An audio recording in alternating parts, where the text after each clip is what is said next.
Tonight on Q2, terror on the mountain. The skis patrol started coming down, telling us we were all getting evacuated by rope. One man seemingly falls while many others were left hanging high above the slopes after a chairlift incident in Red Lodge. Plus, the threat of tariffs. We're still working to encourage the president to establish the tariffs. It would be hard for any of us to predict how that outcome is. The beef industry is staring at an uncertain future with these taxes still in the works. And horsing around. Only here in Wyoming will you see a horse on an elevator in a nursing home. We head inside Cody Regional Health to show you how these four-legged friends are healing hearts. The MTN 10 o'clock news starts right now. From Montana's news leader, this is the MTN 10 o'clock news. Good evening and thanks for joining us on this Tuesday night. I'm David J. All calm in Red Lodge tonight, but it comes one day after a ski trip took a terrible turn for one man as erratic wind gusts led to an incident on the triple chairlift, leaving him seriously injured. This was the scene yesterday afternoon as hundreds of skiers and boarders were evacuated from that lift. As of tonight, it's still unclear what exactly happened to him, but he ultimately had to be airlifted to a Billings hospital. It happened on a day when the ski area's second busiest lift, Willow Creek, was also shut down due to mechanical issues. This is the video of that lift 2 weeks ago when a chair could be seen dangling awkwardly from a cable above. And today, the mountain much quieter than normal, as you can see in the video, despite the blue sky and pristine skiing conditions. Tonight, Q2's Charlie Kleps is looking into the problems that seem to be piling up when it comes to Red Lodge Mountain's chairlifts. It's a bit of an eerie feeling here on Red Lodge Mountain Tuesday. As you can see behind me, the triple chair is closed after Monday's incident, and up the mountain, Willow Creek hasn't been open for weeks, both raising concerns and questions about the safety of the lifts. In lots of ways, it looked like a typical spring day at Red Lodge Mountain. Sunshine with skiers carving turns, boarders clipping in, and a packed beer stew. I have nothing but good memories up there. But on Monday, things weren't so pleasant. I've honestly never seen it that windy. Winds ripped across the mountain, and the resort says an erratic gust knocked a man out of his chair. We ended up with an unseated passenger situation. We're still in an investigation of the full situation. The report isn't saying how far the man might have fallen, but he was life-flighted to a Billings hospital. And then once I heard like somebody fell off, or then I'd heard the chair had possibly derailed, then I'm thinking, okay, what about the rest of the ride? Robert Tambo was stuck on a chair with his son. I'm not too fond of heights, and then shaking around at that height was not a fun experience. Yeah, we're gonna start lowering ya. Okay, go ahead.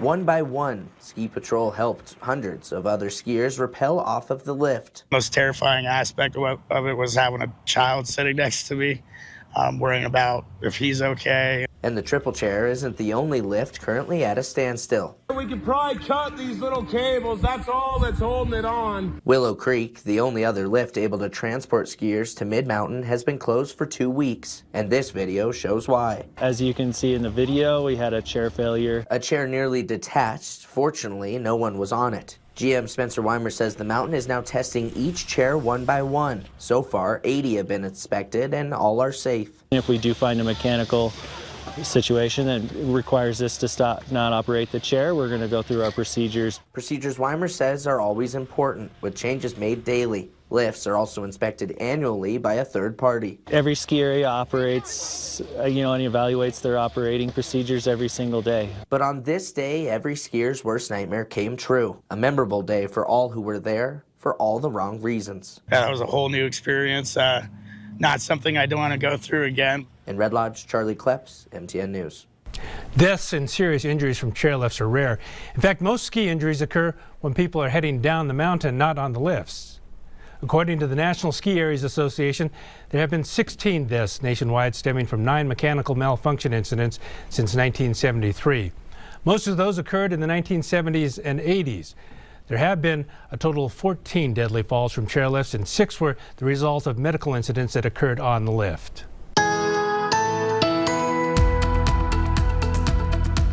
This is one of those good news, bad news kind of things. There's a chance to see a lunar eclipse. This is going to be especially very, very early on Friday morning. The total eclipse should be happening right about 1 o'clock in the morning.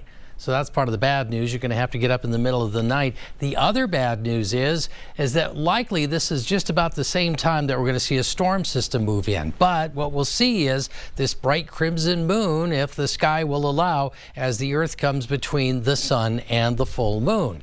Meantime, as we take a look for the rest of the eclipse, we could see some clearing, maybe not with the sky, but certainly with the moon by later in the morning. Forecast details coming up. The talk of tariffs continues to dominate in Washington, D.C. The United States and Canada appear to be dialing back some threats tonight after discussion between the two parties. That comes after President Donald Trump said he would raise tariffs on Canada to 50% starting tomorrow.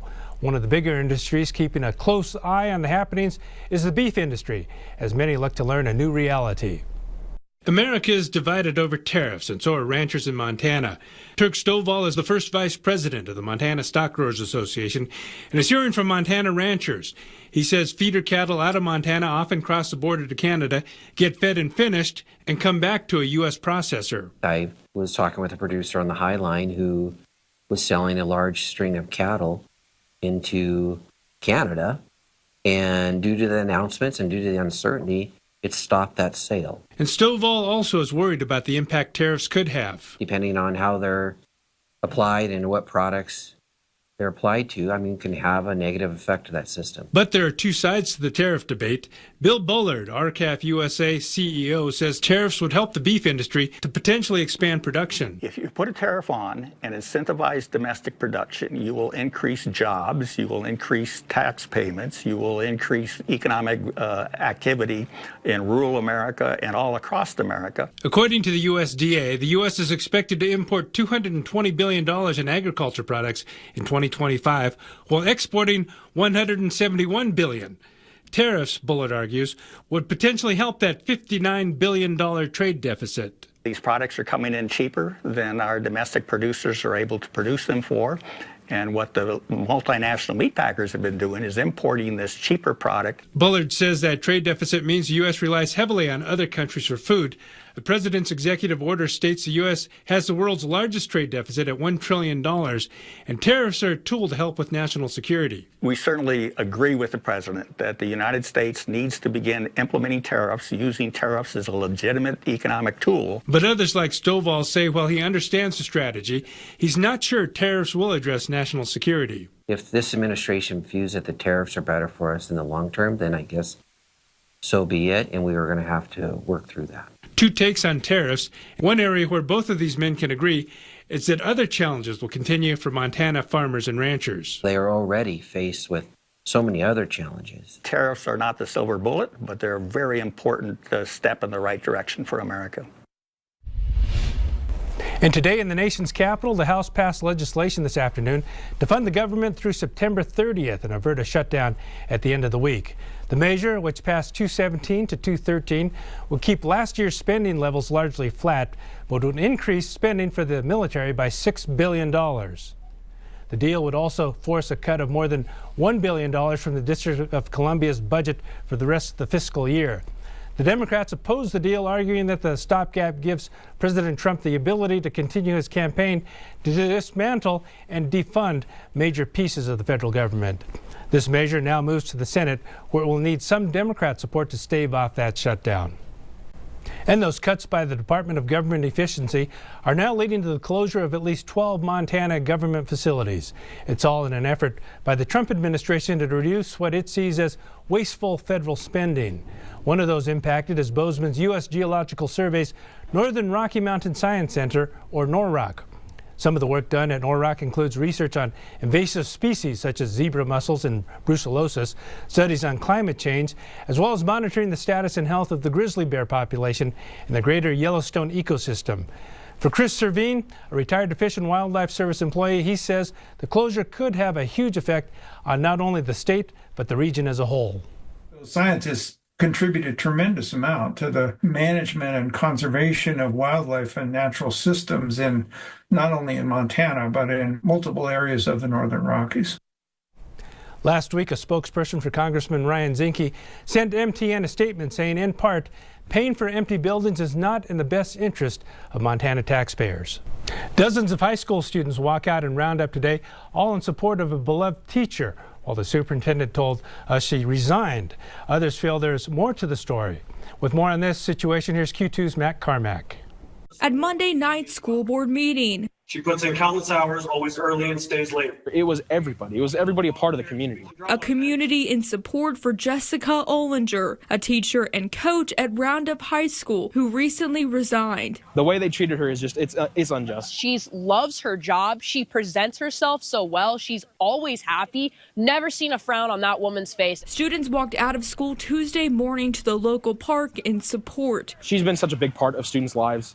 She goes above and beyond for her students. Honestly, this is our education that's being played with, and we just don't appreciate it. And we as students, we have a voice, and to be honest, it's been a long time since we've used it. Students and parents told MTN the teacher had been asking questions about money from a cheerleading fundraiser. They have well over enough money in their bank to get new uniforms, and they denied that with no reasoning, and then basically told her, you either resign or we're going to fire you. The students say Tuesday's walkout was a sign of support for this beloved teacher. She put in the thought and effort into teaching us. At the end of the day, if that means supporting a teacher that has been there for everybody, then that's what I'm going to do. In Roundup, Matt Carmack, MTN News.